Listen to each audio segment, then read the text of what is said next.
النهار إذا تجلى. Bismillah. Say that again. As we struggle to control our nafs and to fight against our ego, how do we avoid the trap of becoming self-centered, to self-focused in that process?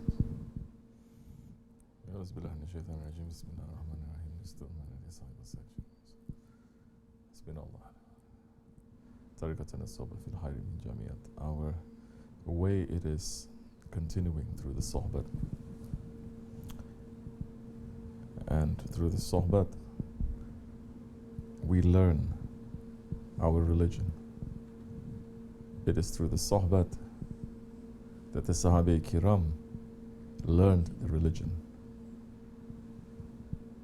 Through whose association? Association of the Holy Prophet ﷺ. They did not learn the religion through attending classes or conferences. They sat, they asked, they observed, they took, they put into their lives to become a reality. That's how Islam became a reality. It was not a name. That's how Tasawwuf became a reality then, because they saw how the Prophet ﷺ was living his life, not just his words. His words, it is just a small indicator of what his reality is. And he's showing that to different Sahabis according to their level of understanding also. So we're asking our Shaykh, inshallah, to send us knowledge that is going to benefit us. To understand what is knowledge that is benefiting us in these days, that itself, it is a knowledge. That itself, it is a divine knowledge. That itself is a ma'rifat. Because there's so much so-called knowledge out there, so much information out there. How do you know that it's for you? How do you know when it is for you? How do you know that knowledge is even useful for you? Or are we supposed to just take everything that is there? People are not understanding. Again, they recite the first ayat of the Quran saying, Allah says recite. Allah is saying read. Well, I'm going to read. Allah is saying read everything. Allah is saying now, read what is there in this dunya and take from it. Read what is there that your nafs and your desires want and take from it. Or did he say very specifically, read in the name of your Lord? Now, when you start reading in the name of your Lord, you're not reading in the name of your nafs, in the name of yourself, in the name of your self-interest. You're reading in the name of your Lord, understanding your Lord who? That one who what? Created you. That one that you created from nothing. And you are now something from the Lord's creation, but Allah is the reality, not you. So which knowledge are we supposed to take? This is very important. You are sick. You are not going to take every medicine that you find in the pharmacy. You cannot say, well, let me just try. I don't know. I'm sick. Let me just try. You take all the medicine, you get more sick. No one is ever going to do it anyway. It doesn't make sense. Now, when it comes to religion and spirituality, we have to be even more careful. What it is that we're putting inside our spirit, inside our soul. Not just what we're putting inside into our bodies. Busy saying this is zabiha, this is not zabiha. Yeah, in these days, it may be zabiha, but the animal is raised not in a halal way. It's cut in a halal way, but the animal is raised in a shaitanic way. The animal is raised in a very haram way. That's all modern way of raising these animals, and you're eating that. So, on the outside, it may be halal. But now on the inside, what are you putting inside? It is not. This is important for these times, because there's so much that is out there. To know what is useful for you, what is not going to destroy you, will save you. And to have that sensibility, to have that understanding, now it is very important to have. Who is going to teach you these understandings? Holy Prophet ﷺ. It is called the time of the first Jahiliyyah, time of Jahiliyyah. Prophet ﷺ came to the time of ignorance. What are they ignorant about? Was he sent to the world at that time and they were ignorant about the world? No, they were not. Were they ignorant about how to trade? Meaning how to take from this world and how to live this world nice according to the ego? No, they were not ignorant. They were so advanced that they were able to have private audiences with the Kisra. They were able to have private audiences with the emperors, with the rulers, that they just yesterday, no one ever looked at them for nothing, the Bedouin Arabs. What ignorance? What were they ignorant about? They were ignorant about their Lord, Allah subhanahu wa ta'ala. At that time when the Arabs, it is very well known, Muslims must learn their history, not just to go over and over and over again the things that is already there. You sit under a Shaykh, you sit under those ones who are teaching us proper sohbat, then they're going to be able to tell you which are the areas that you need to take, because the roads that are going up and down seeking that knowledge, now there's nothing there. There's nothing, it's empty now. The roads, thousands of people marching by, going back and forth, thinking they're taking something from there. There's nothing there already, it's empty. Now they're going to say, now go through this way, go through this way. You're going to find new vistas. You're going to find new things that you'll be able to take. So it was a time of ignorance. They were ignorant about their Lord. They were not ignorant about what this dunya had to offer. For the first time, the Arabs there, they became very advanced. Not only economically, politically also. They became very advanced materially. They became very advanced in knowledge, in writing, in all these kinds of things. They became very advanced. To who? Who are the ones who are very advanced? Those ones who had power. Those ones who were Firauns. Those ones who were oppressing. Those ones who took advantage. Those ones who were not living for Allah's sake to take care of those who need help. To take care of those that they don't have any voice, they don't have any power. To take care of those that Allah's gaze is on them. The orphans, the widows, poor people. So they were ignorant on that. Same thing today. This is second Jahiliyyah. We are not Jahil about this world or what our ego wants. We're very Jahil about the creator of this world, Allah, the one who created us. And we're very Jahil about ourselves, what our spirit wants, what our soul wants.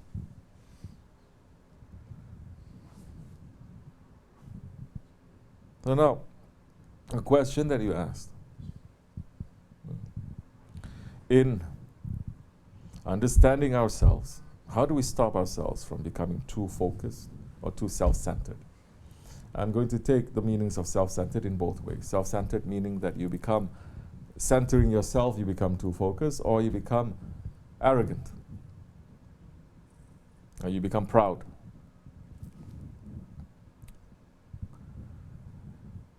When you are starting to understand this world, when the veil is lifted from you, and this is what the prophets and the sheikhs, they try to do, to lift the veils from you, and you start to see this world in its reality according to the eyes and the nur of Allah, according to the eyes and the nur of His Prophet and the awliya Allah. then your heart will start breaking. Your heart will start breaking. And then you will say, how self-centered I am to think that I just want a nice, comfortable, easy life for myself. When the Prophet was sent to the yatim, to those who are oppressed, and the Sahaba Kiram, they fought against the oppressors. That for 23 years, none of them had a nice, easy life. None. When the Muslims had nice, easy lives, that's when it went down. And that's when the big smack from Allah came. Over and over again, whether it is Damascus, whether it is Baghdad, whether it is Andalusia, when they stop understanding what was the mission of the Prophet ﷺ. Because people are not understanding also what is the mission of spirituality. Spirituality also is not to be nice and easy and comfortable. They think to be spiritual, be nice and easy. I'm just filled with love. Do you understand me? Then why did the Prophet ﷺ say, if you know what I know, you will cry a lot and you will laugh little?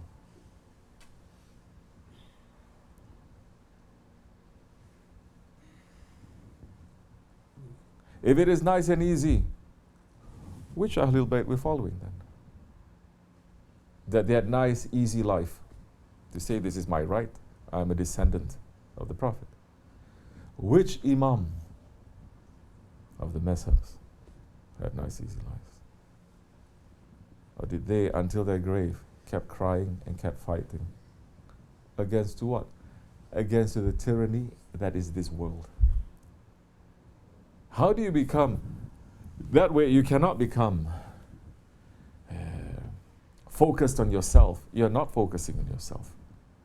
Because you're saying, okay, this is my anger, this is my jealousy. But it is influenced by so many things from the outside too. People's anger, now we have kids that are angry. They know nothing from this world, but they grow up angry. They're provided everything, especially in this country now specifically we're talking about. They grow up angry. Why are they growing up angry?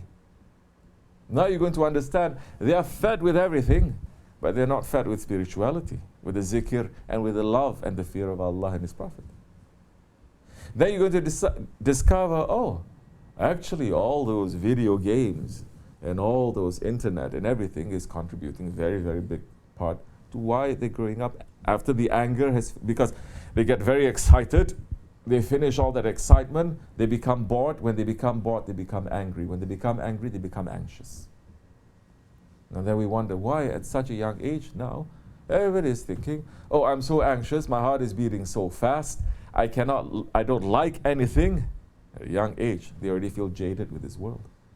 Because they've finished everything by looking there. They get anxious, now they say, I want to kill myself. Because then that's the last step that they say, it's me. It's me. I can feel something. And everyone is supposed to serve me. Just to feel something because they felt everything already. By the time they're 12, 13, they felt everything. Then you start to understand, oh, this system that we're working with, this system that is dunya, not only dunya, the dunya of the Akhir Zaman. Then how are we going to preserve our faith now in Allah? So how we can be self-focused now when you understand that these are all the things that's happening around us. And especially when we're sitting with our Shaykh, Shaykh Efendi.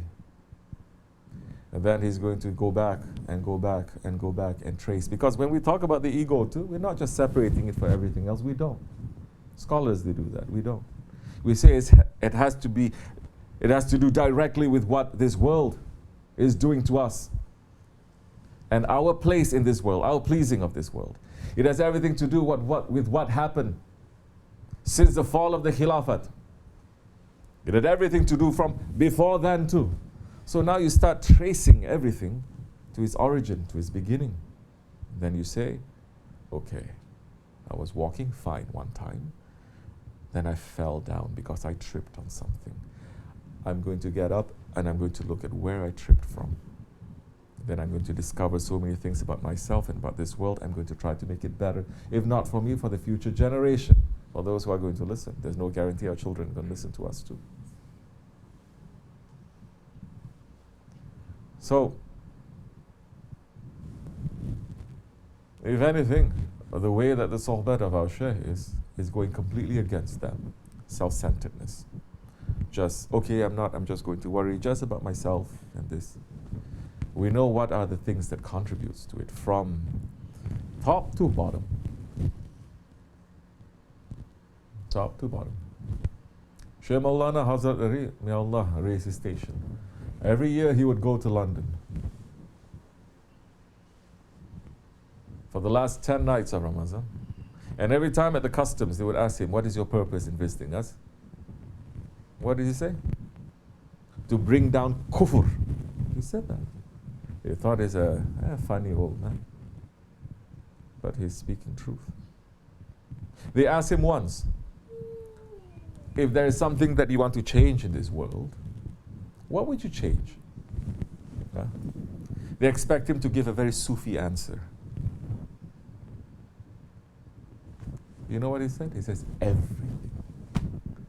Everything is wrong. From top to bottom, he says, I want everything to be changed.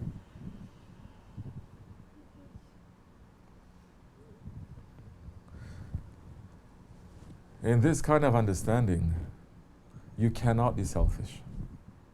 It is impossible. But if it is, people are also saying, I don't like to listen to sohbet too much. Every time it's Ahir Zaman, it's about the ego. Every time it's so heavy. It is so. I said, okay, you want to be happy? Then switch your glasses from the glasses of the Prophet and switch it to the glasses of the dunya. This world will be shining. You love this world. Because you look at yourself, I have something, I can drink, I can eat, my children have clothes, they are happy, and you're fine. You really want to call yourself a Muslim then? Where you just look. You don't have to look, it's here, 24 hours a day. Muslims from Eastern Europe all the way to Myanmar, from Kashmir to Chechnya to Palestine, to every situation, to Syria especially, you see, same children. There you have it. That they are suffering. Oh, what can you change? You think if the Prophet ﷺ had this attitude of saying, well, what can I do? What can I change? You think if the Sahaba Kiram had this attitude, and the Tabi'in, and every founder of every Islamic dynasty that brought justice, especially the Ottomans, will be anywhere today? What can we change? And did the Prophet says, don't change? Or did he say, when you see something wrong, change it? He says, change. If you cannot change with your hands, which in these days we cannot, he says, change it with your tongue. Speak. You cannot speak to other people, speak to your children. Remind them, tell them what is right and what is wrong. You cannot speak, he says. If you cannot speak, then at least say it in your heart. These days, Muslims, especially Sufis, don't even say it in your heart. Put rose-tinted dunya glasses and everything is nice, everything is beautiful. Sing your qasidas, have your salawats, and be in this bubble. Is that what the Prophet came in the first Jahiliyyah? He taught every Sahabi to sit around and just recite his names and to be happy and to live in a bubble? Maybe there were some who were with him too, they didn't really believe. I said, how can this be? You saying we're going to change this whole world? How this can be?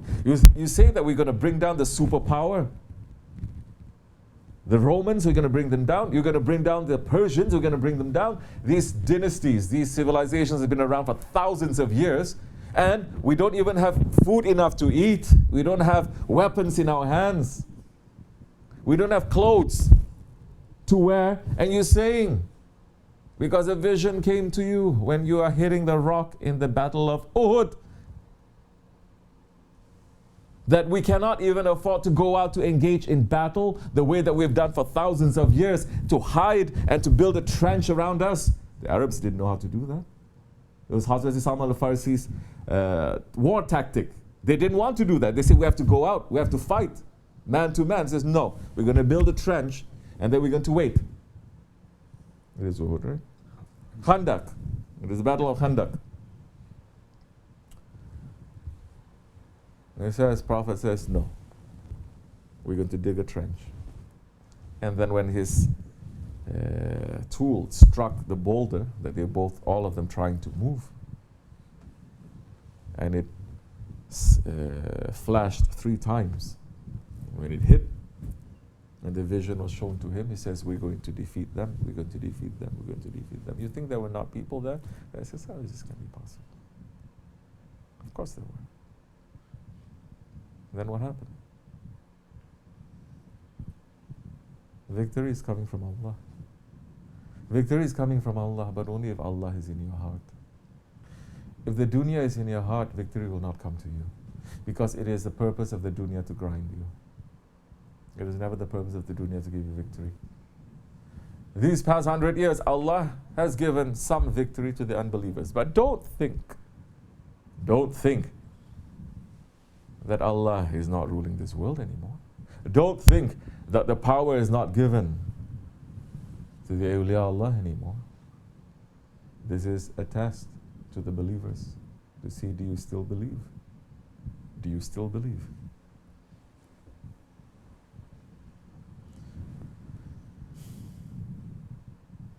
Now, like in the first Jahiliyyah, the importance is belief. It is not how much you know from the outside. It is belief. Make that belief to be strong. Because many, they don't. When they're tested a little bit, they fail. When they're tested a little bit, they fail. They fail in their belief to Allah, they fail in their belief to the Prophet ﷺ. I mean, as a nation, we already failed. We already failed as a nation, for everyone's information. We failed because we gave up our Khalifah.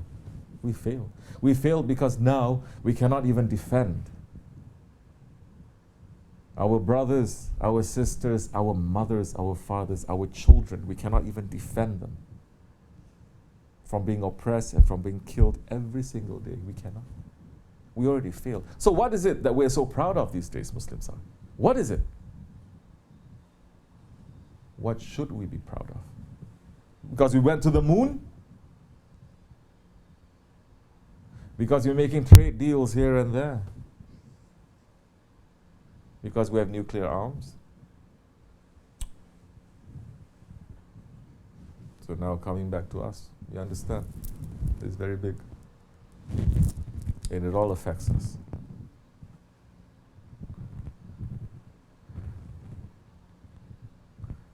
Now, when you start looking a little bit more, you start crying.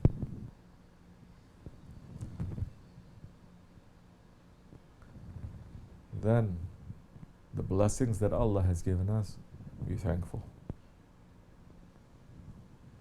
Don't complain. Which means, be happy. Be happy. We're not saying now we know all this and be miserable. We are miserable because people are miserable. But what Allah has given us, shukr ya Rabbi. Astaghfirullah that we are not giving more shukr to this. Don't waste.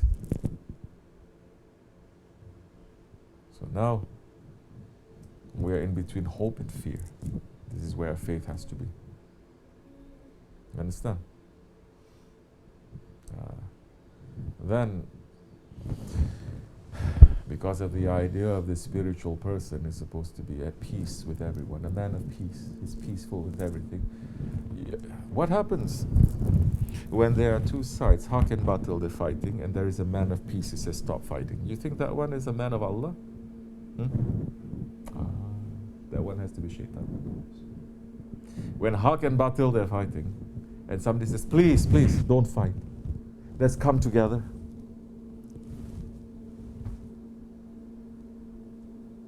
Because Muslims today, they believe they know more than the Prophet. Because they're so educated, you see. We learn so much. They know more than the Sahabi-Kiram. You're going to see so many, they already made fatwas against the Sahabi-Kiram privately. They just haven't opened it up yet. You push them a little bit, they're going to say. I'm not talking even about Wahhabis, especially not. I'm talking about those so-called Sunni, so-called Sufi too. Then they're going to say, call out a fatwa even against Hazrati Ali. Why you have to fight against Hazrati Muawiyah? Oh, Hazrati Abu Bakr Siddiq. Saying that, can you guys just sit and get along and talk? Can you just accept them? Because that is the civilized way. We've been taught that is the civilized way. We have to be accepting of everything. We have to sign a document. What is that? Every mazhab is okay. Every deviation is okay. Every wrong thing, it's okay. That's how, don't you understand that is how they made the earlier prophets, their missions and their revelations to come down? So now, in dealing with things that you are concentrating on your ego, and you understand today's language, they say, what are the triggers for it? You cannot be too self-focused because you understand, now this is a kid. This is my wife. This is my husband. This is this world. This is my job. This is me. This is that. You're negotiating. It cannot be one and the same for everything.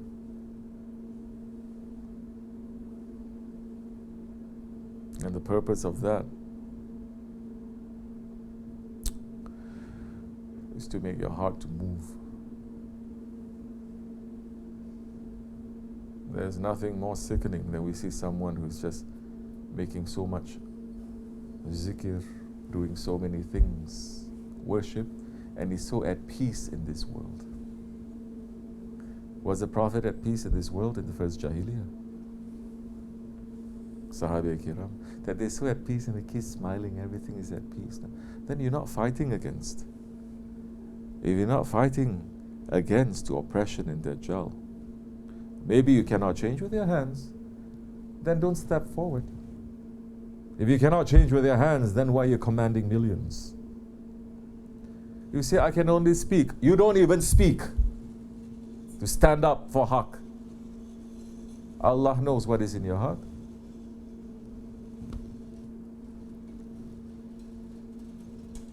What is the limit that we can do? This is also ma'rifat. The limit that we can do now.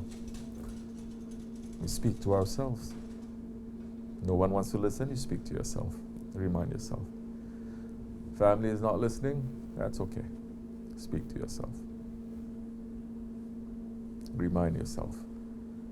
Because always the ones who gain victory, always, it is the very few. That the Quran is saying over and over again, always those ones who have victory, they are the very few. Always the ones who have shukr, they are the very few. Always the ones who love their Lord and their Lord loves them, they are the very few. This is beyond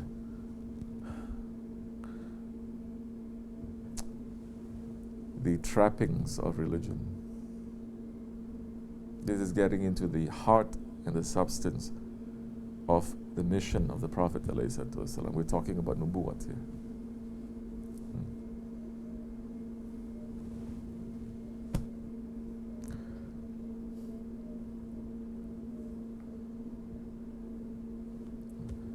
You cannot be too much self-centered.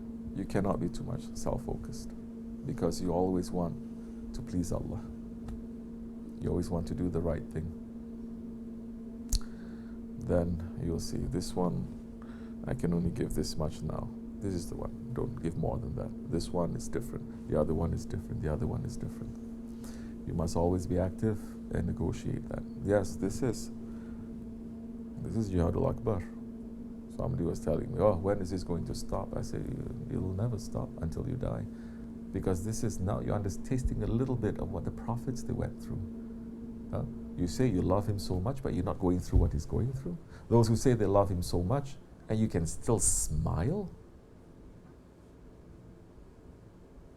You think of the Prophet ﷺ is here in this world. he's going to smile? Seriously, is he going to smile? When he sees all the injustice being done in this world, is he still going to smile? Even if there are things to smile about, should you smile? When your neighbor is crying and dying and screaming, should you smile? You understand? I'm talking about, because people are saying, oh, the Prophet is here, what is going to do, and this. But this is common sense. Now, we're smiling because we are pleased with Allah saying, although, Ya Rabbi, we deserve to be punished because we are not extending our hands to help those ones, because we cannot, and we deserve to be punished. The believers, I'm not talking about unbelievers or those who, the believers, they deserve to be punished because we are not living our religion. Allah is still withholding His anger on us because of the mercy of the Holy Prophet ﷺ. That's why we are happy and we are smiling because of that. So to look at this world, different eyes. If you want to look at this world, the eyes of Ahli Dunya, that everywhere they're showing television, is showing, never they say, look at this world through the eyes of the awliya or through the eyes of the anbiya, never. That's different. But if you start looking at this world through the eyes of those ones who love Allah, that Allah is saying, look what is happening. This is the age of tyranny. And you're not going to smile too much. You smile a little bit here and there just to, so that you don't go crazy. But you're not going to go crazy trying to just fill up your life. For a believer, I'm saying, to fill up your life with nothing but pleasure and treasures and play and entertainment and fun. Maybe when you're young, but after a while you get a little bit older, you get a little bit tired, you know. Yeah. You get tired. This is given to everyone. You get tired. You think you want, your body will get tired. You cannot have. I was seeing one short video of President Obama. He's saying, enough already. I got so much money. He says, no, we have to give back. He says, enough. He says, there's just so many nice vacations you can go to.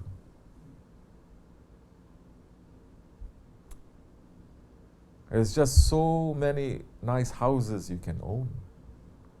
It's enough. This is for a man who thinks, who understands that day goes into night, and night will go into day. For a man who understands that this world is false because it's passing, and that we have a responsibility now, after the passing of this world, to stand in front of our Lord and for the question to be asked, what did you do for my sake? Not for your sake, not for your children, your wife, for my sake, Allah is going to ask.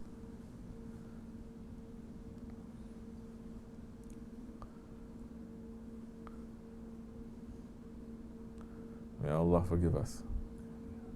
May Allah make us to become more intelligent.